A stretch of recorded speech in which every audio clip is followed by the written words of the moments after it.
Doctor Baba Saheb Ambedkar open university.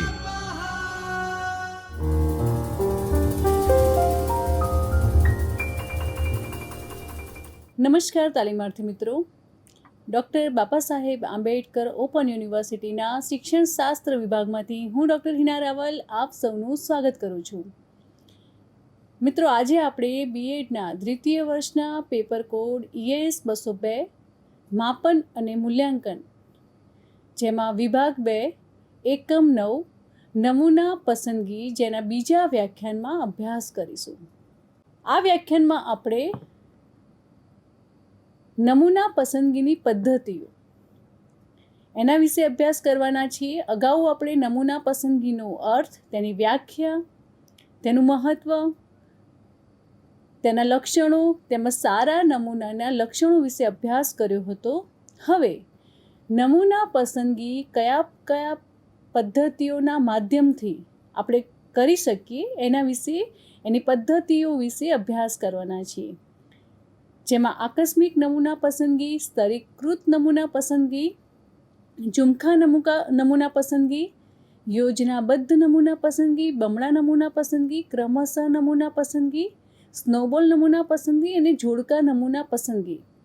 નમૂના પસંદગીની આ જે પદ્ધતિઓ છે તે પૈકી આજે આપણે આકસ્મિક નમૂના પસંદગી, સ્તરીકૃત નમૂના પસંદગી અને ઝુમખા નમૂના પસંદગી વિશે અભ્યાસ કરવાના છીએ. તો મિત્રો, અહીં તમે એક ચાર્ટ જોશો કે જેની અંદર તમને નમૂનાના પ્રકારો દર્શાવેલા છે. મુખ્યત્વે નમૂનાના 3 પ્રકારો છે, એની પસંદગીના 3 પ્રકારો છે. સૌ પ્રથમ છે સંભાવ્ય નમૂના પસંદગી, બીજું છે બિન સંભાવ્ય નમૂના પસંદગી અને ત્રીજો પ્રકાર છે વિશિષ્ટ નમૂના પસંદગી. મિત્રો, જ્યારે આપણે સંશોધનમાં અભ્યાસ કરતા હોઈએ કે સંશોધન કરતા હોઈએ ત્યારે નમૂના પસંદગીની આ જે પદ્ધતિઓ છે એના વિશે આપણને પરિચય હોય તે ખૂબ જ જરૂરી છે. તો સૌપ્રથમ આપણે સંભાવ્ય નમૂના પસંદગીની અંદર જે નમૂનો આવે છે એના વિશે જોઈએ કે પહેલું છે યાદચ્છિક નમૂનો, ત્યારબાદ સ્તરીકૃત નમૂનો, યોજનાબદ્ધ નમૂનો, ઝુમખા નમૂનો, બહુસોપાની નમૂનો અને બહુસ્તરીય નમૂનો. મિત્રો, આ જે છે એ સંભાવ્ય નમૂના પસંદગીના પ્રકારો છે. ત્યારબાદ બીજું છે બિન સંભાવ્ય નમૂના પસંદગી, જેની અંદર સાનુકૂળ નમૂનો, સહેતુક નમૂનો, નિયત હિસ્સાની નમૂનો તેમજ ત્રીજો પ્રકાર છે વિશિષ્ટ નમૂના પસંદગી, જેમાં બેવડો નમૂનો, ક્રમશઃ નમૂનો આવશે. તો મિત્રો, સૌપ્રથમ આપણે જોઈએ સંભાવ્ય નમૂનો. તો સંભાવ્ય નમૂનો એટલે શું? તો નમૂનાઓનો આ જે પ્રકાર છે એ પ્રકારનું વિભાજન તેની પસંદ થવાની સંભાવ્યતાના આધારે કરવામાં આવે છે. જ્યારે નમૂના પસંદગીમાં દરેક પાત્રને પસંદ થવાની સરખી તક રહે છે, તેને આપણે સંભાવ્ય નમૂનો કહે છે. સંભાવ્ય નમૂનો છે એ પસંદગી એ ધારણા પર આધારિત હોય છે, તેથી તેના પર પ્રચલિત જે કસોટીઓ હોય છે તેનો ઉપયોગ કરવામાં આવે છે. હવે આપણે જોઈએ અસંભાવ્ય નમૂનો, કે જ્યારે વ્યાપ વિશ્વના દરેક પાત્રની પસંદગી થવાની તકો એ સરખી નથી હોતી, તેને અસંભાવ્ય નમૂનો કહેવાય છે. અસંભાવ્ય નમૂનો એ સંશોધકને નિર્ણય અને અનુકૂળતાના આધારે પસંદ કરવામાં આવતો હોવાથી તેમાં દરેક પાત્રને પસંદ થવાની સરખી તક નથી હોતી. કે અહીં સંશોધક પોતાના નિર્ણયથી અને પોતાની અનુકૂળતાને આધારે નમૂનો પસંદ કરે છે, એટલે દરેક પાત્રોની પસંદગી થવાની શક્યતા ઓછી છે. અહીં સંશોધકની પસંદગી નિર્ણય અને અનુકૂળતાના આધારે ઉપલબ્ધ પાત્રો, એકમો, તત્વો વગેરેના ઉપયોગ દ્વારા નમૂનો પસંદ કરવામાં આવે છે. તેમાં સંશોધકની પસંદ પર નમૂના પસંદગીનો આધાર રહેલો હોય છે. સંભાવ્ય નમૂના પર દેખીતી રીતે પ્રાચલીય કસોટી અને સંભાવ્ય નમૂનાઓ પર અપ્રાચલીય કસોટી ઉપયોગ કરવામાં આવે છે. હવે આપણે નમૂના પસંદગીની પદ્ધતિઓનો અભ્યાસ કરીએ. સૌપ્રથમ આપણે જોઈએ આકસ્મિક નમૂના પસંદગી, રેન્ડમ સેમ્પલ. હવે આ જે પદ્ધતિ છે એ બધી જ પદ્ધતિઓ પૈકી ખૂબ જ સાદી અને સરળ છે. વ્યાપ વિશ્વમાંના પ્રત્યેક પાત્રને નમૂનામાં અહીં પસંદ થવાની સરખી સંભાવના છે કે કોઈ પણ પાત્ર, એક પાત્રની પસંદગીની અસર એ બીજા પાત્રની પસંદગી પર ન થવી જોઈએ. એટલે પાત્રોની પસંદગી એકબીજાની પસંદગીથી સ્વતંત્ર છે. આ રીતે આકસ્મિક રીતે પસંદગી નમૂનાને આપણે અનાત્મલક્ષી રીતે પસંદ થયેલો નમૂનો કહી શકીએ. જ્યારે સમષ્ટિના પ્રત્યેક એકમો નિદર્શમાં સમાવિષ્ટ થવાની સમાન તક મળે તે રીતે હોય ત્યારે આ રીતે પસંદ કરવામાં આવે છે. ત્યારે તેવા નમૂનાને આપણે આકસ્મિક નમૂનો કહીએ છીએ. સમષ્ટિમાં સંભવિત બધા એકમોને નમૂના તરીકે પસંદગી પામવાની અહીં સમાન તક મળે છે. આ રીતે નમૂનો પસંદ કરવા માટે કેટલીક પદ્ધતિઓ પણ ઉપયોગમાં લેવામાં આવે છે, જેમ કે લોટરીના નંબર ખેંચવા, નામની ચિઠ્ઠીઓ તૈયાર કરવી કે પછી ક્રમ નંબર આપવા, પાત્રોના નામ કાર્ડ પર લખવા, કાર્ડ ચીપીને યોગ્ય રીતે કાર્ડ ખેંચવા, આકસ્મિક સારણીનો ઉપયોગ કરવો, કમ્પ્યુટર પ્રોગ્રામના ઉપયોગથી પાત્રની પસંદગી કરવી કે સૌપ્રથમ સમષ્ટિના બધા જ એકમોને 1, 2, 3, 4, 5 એમ અનુક્રમે નંબર આપવામાં આવે છે. ત્યારબાદ સમષ્ટિના જે બધા જ એકમો છે એ એકમોને લગતી નંબર આપેલી સ્લીપ બનાવવામાં આવે છે. બધી સ્લીપોને અંદરો-અંદર ભેળવી દેવામાં આવે છે અને ત્યારબાદ તેમાંથી જેટલી સંખ્યાના એકમનું નિદર્શ કે નમૂનો જોઈતો હોય તેટલી સંખ્યાની સ્લીપો લેવામાં આવે છે. આ સ્લીપો જે એકમોને લગતી હોય છે તે એકમોને આપણે નમૂના પસંદ તરીકે ઓળખીએ છીએ. પાત્રોની પસંદગીમાં સંશોધકનો પૂર્વગ્રહ કે વલણ કામ ન કરી જાય તે માટે કેટલીક યાંત્રિકતા અજમાવવામાં આવે છે કે દાખલા તરીકે જેટલી સંખ્યા હોય તેટલી ચિઠ્ઠી બનાવવામાં આવે છે, વાસણમાં મૂકવામાં આવે છે, વાસણને ખૂબ હલાવવામાં આવે છે, ચિઠ્ઠી વારાફરતી ઉપાડવામાં આવે છે અને આ રીતથી પસંદ થયેલો નમૂનો એ વ્યાપ વિશ્વના બધા જ લક્ષણોનું પૂરતું પ્રતિનિધિત્વ ન પણ ધરાવતો હોય એવું કેટલીક વાર બને છે.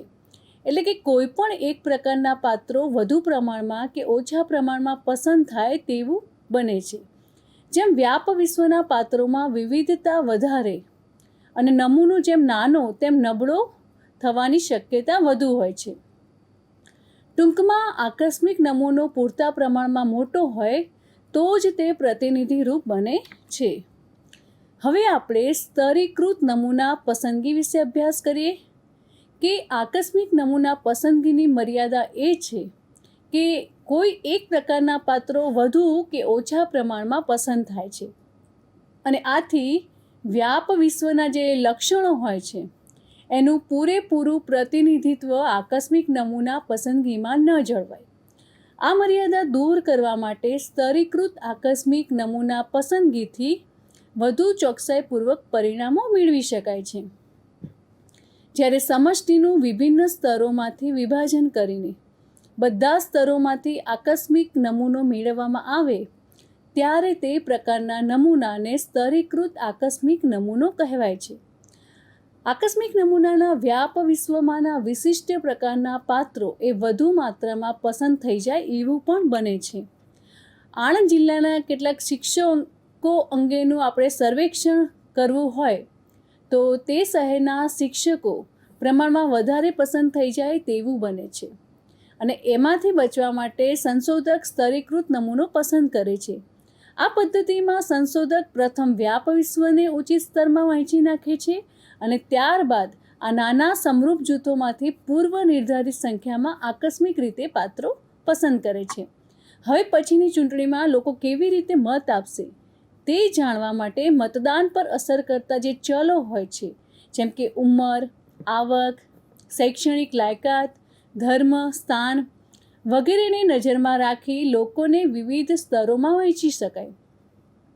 ત્યારબાદ આણંદ જિલ્લાના માધ્યમિક શાળાના શિક્ષકોની સામાજિક સ્થિતિ તપાસવાનું જો આપણે સ્વીકારીએ કે એવો કોઈ વિષય આપણે પસંદ કરીએ તો સામાજિક સ્થિતિને શિક્ષકની જાતીયતા, તેમના રહેણાંક ચલ વિસ્તાર, પછી એમાં પણ શહેરી કે ગ્રામ્ય વિસ્તાર, એ બે પ્રકારમાં આપણે એને વર્ગીકૃત કરી શકીએ. તેમની શૈક્ષણિક લાયકાત વગેરે સાથે પણ સંબંધ છે. સ્તરીકૃત પદ્ધતિના કેટલાક લાભ છે તે આપણે જોઈએ કે આકસ્મિકતાના લાભ સાથે નાનો નમૂનો પસંદ કરી શકાય. બીજું છે સમયની બચત થાય. ત્રીજું ઓછો ખર્ચ અને મહેનતમાં બચત થાય. ચોથું નમૂનાની પ્રમાણ ભૂલ ઓછી હોય. બે બાબતો વચ્ચે તુલના થઈ શકે. અભ્યાસ અતિ ચોકસાઈની ખાતરી આપે છે. આકસ્મિકતાના લાભ સાથે નાનો સમૂહ પસંદ કરી શકાય છે. ત્રીજી પદ્ધતિ આપણે જોઈએ ઝુમખા નમૂના પસંદગી કે અભ્યાસના હેતુઓના સંદર્ભમાં વ્યાપ વિશ્વ એ જ્યારે ખૂબ જ વિશાળ હોય ત્યારે નમૂના પસંદગીની આ રીત એ ખૂબ જ ઉપયોગી બને છે કે જેમાં પાત્રોની યાદી હોય નહીં અથવા તો બનાવવી જ્યારે ખૂબ જ મુશ્કેલ હોય અને ભૌગોલિક વિસ્તારની દ્રષ્ટિએ પાત્રો વધુ પથરાયેલા હોય અથવા તો કેટલાક કારણોસર પાત્રોની વ્યક્તિગત પસંદગી કરવી શક્ય ન હોય ત્યારે પણ આ રીતથી નમૂનો પસંદ કરવામાં આવે છે. આ પદ્ધતિમાં સૌપ્રથમ વ્યાપ વિશ્વના પાત્રોને સમૂહમાં વહેંચવામાં આવે છે અને આ સમૂહને એ સૂચન કરે છે કે નમૂનો પસંદગીનો તે એકમ બને છે. ત્યારબાદ કોઈ એક વધુ ઝુમખું એ આકસ્મિક રીતે પસંદ કરવામાં આવે છે. પસંદ થયેલા ઝુમખામાં સમષ્ટિ પાત્રોથી નમૂનો બને છે. આંકડાશાસ્ત્રીય પરિભાષામાં ઝુમખો એટલે ઓછા વત્તે અંશે કાયમી જૂથ અને આવું રાજ્ય એ જિલ્લો, તાલુકો, ગ્રામ, શહેર કે શહેરનો વોર્ડ હોઈ શકે. આવું જૂથ એ શાળા, કોલેજ, ઓફિસ, મિલ કે કારખાનું પણ હોઈ શકે. તો આમ નમૂના પસંદગીની જે આ પદ્ધતિઓ છે તો ઘણી બધી પદ્ધતિઓ પૈકી આપણે આ 3 પદ્ધતિઓ વિશે અભ્યાસ કર્યો જેમાં વ્યાપ વિશ્વને આધારે વ્યાપ વિશ્વમાંથી આપણે પસંદગીના નમૂનાને પાત્રો તરીકે શોધીએ છીએ જે વિવિધ પદ્ધતિઓના માધ્યમથી તેને શોધવામાં આવે છે અને ત્યારબાદ સંશોધનની એક યોગ્ય દિશા નક્કી થાય છે અને આ રીતે પણ નમૂના પસંદગીની જે પ્રક્રિયા છે એ ખૂબ જ ઉપયોગી છે. આ એકમના આજના વ્યાખ્યાનના સ્વાધ્યાયના પ્રશ્નો આપણે જોઈએ. સૌ પ્રથમ છે નમૂનાના પ્રકારો જણાવો. બીજો પ્રશ્ન છે આકસ્મિક નમૂના પસંદગી વિશે સમજાવો.